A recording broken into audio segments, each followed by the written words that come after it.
Assalamualaikum warahmatullahi wabarakatuh. Halo guys, perkenalkan namaku Nida Nurafiani dari jurusan Ilmu Al-Quran dan Tafsir Fakultas Usuluddin dan Humaniora UIN Wawi Songo Semarang dengan NIM 20040202643. Di sini Nida akan menjelaskan mengenai review materi usul tafsir secara langsung dengan tujuan untuk menyelesaikan tugas akhir semester 4 ini yang diampu oleh Bapak Agus Imam Khairamen. Nah, pasti teman-teman sudah tidak sabar kan? Apa saja sih materi yang akan kita review pada hari ini? Yuk kita tonton sampai akhir ya. Mulanya usul tafsir itu berasal dari dua kata, yaitu usul dan tafsir. Usul adalah dasar atau pondasi, sedangkan tafsir itu penjelasan mengenai firman Allah Subhanahu wa taala. Jadi, bisa dikatakan bahwa usul tafsir itu adalah dasar-dasar keilmuan yang harus diketahui dalam menafsirkan Al-Qur'an. Dan dia itu mencangkup dari metode, kaidah, dan perbedaan penafsiran. Nah, karena usul tafsir itu memiliki banyak sekali cabang yang harus dijelaskan secara terperinci dari setiap cabangnya, maka di sini Nida akan menjelaskan secara garis besar saja mengenai usul tafsir ini. Yang pertama, bisa kita lihat bahwa ada objek tafsir, kemudian ruang lingkup, mufasir, dan sejarah dari usul tafsir ini. Oke, sekarang kita masuk pada objek tafsir. Objek tafsir itu adalah yang menjadi objek daripada tafsir itu. Apa saja itu? Yang pertama adalah lafaz Al-Quran. Jadi yang menjadi objek dari tafsir itu yang pertama adalah lafaz Al-Quran. Dan untuk mengetahui suatu ayat itu adalah lafaz Al-Quran dan merupakan objek dari tafsir, maka diperlukanlah ilmu shorof, nahu, i'raf, dan qiraat yang mutawatir. Sehingga setelah kita mengetahui ilmu-ilmu dasar tadi, barulah kita bisa mengetahui bahwa lafaz Al-Quran itu termasuk objek tafsir atau bukan. Yang kedua adalah makna Al-Quran. Objek tafsir yang kedua adalah makna Al-Quran.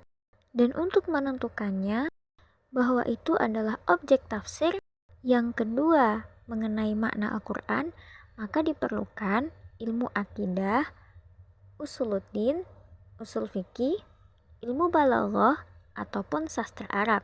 Sehingga kita pun bisa mengetahui bahwa kalimat tersebut adalah objek tafsir berupa makna Al-Quran. Yang kedua itu adalah ruang lingkup tafsir. Ruang lingkup tafsir itu terdiri dari keilmuan ulumul Quran, keilmuan usul fikih, dan keilmuan yang berkaitan dengan dasar-dasar penafsiran. Contohnya seperti sejarah, hadis, dan lain-lain sebagainya. Yang ketiga itu ada mufasir. Setelah kita mengetahui objek tafsir, maka kita juga harus mengetahui mufasir. Apa itu mufasir? Mufasir adalah subjek dari tafsir. Artinya orang yang menuliskan sebuah tafsiran tersebut. Lalu, apa saja sih syarat-syarat dari seorang mufasir? Yang pertama bisa kita lihat dari agamanya. Seorang mufasir yang baik, maka dia harus memiliki agama yang benar, yakninya akidah yang benar dan menjauhi hawa nafsu. Yang kedua, secara intelektual.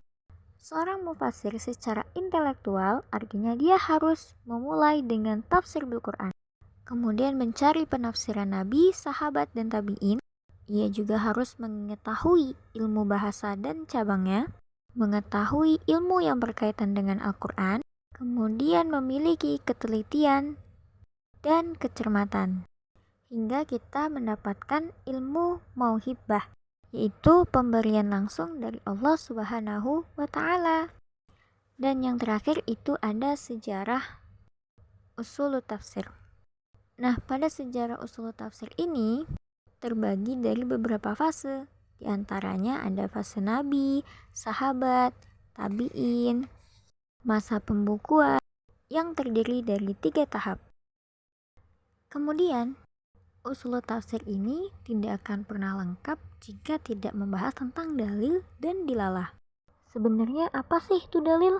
Dalil itu adalah ayat yang menunjukkan hal tersebut, sedangkan dilalah adalah maksud yang menunjukkan. Nah, pada kesempatan kali ini kita akan membahas mengenai dalil dan dilalah dari Abu Hanifah. Abu Hanifah membagi menjadi 2 bahagian. Yang pertama adalah dilalah lafziyah dan yang kedua adalah ghairu lafziyah. Nah, sekarang kita akan membahas mengenai dilalah lafziyah. Dilalah lafziyah itu terdiri dari ibaratun nas dan isyaratun nas. Ibaratun nas adalah lafaz yang mudah dipahami, baik yang dimaksudkan itu untuk suatu arti hasil ataupun arti tabai. Contohnya Quran Surah Al-Baqarah ayat 275. Yang kedua ada isyaratun nas, yakninya adalah petunjuk lafaz kepada arti yang dipahami dengan jalan mengambil kelaziman atau kemestian dari arti yang dipahami dengan dilalah ibaratun nas. Contohnya Quran Surah Al-Baqarah ayat 233. Oke teman-teman, mungkin hanya itu yang bisa Nida sampaikan. Kurang dan lebihnya Nida mohon maaf. Nida tutup. Subhanakallahumma bihamdik, asyhadu alla ilaha illa anta, astaghfiruka wa atubu ilaik. Assalamualaikum warahmatullahi wabarakatuh. See you next time.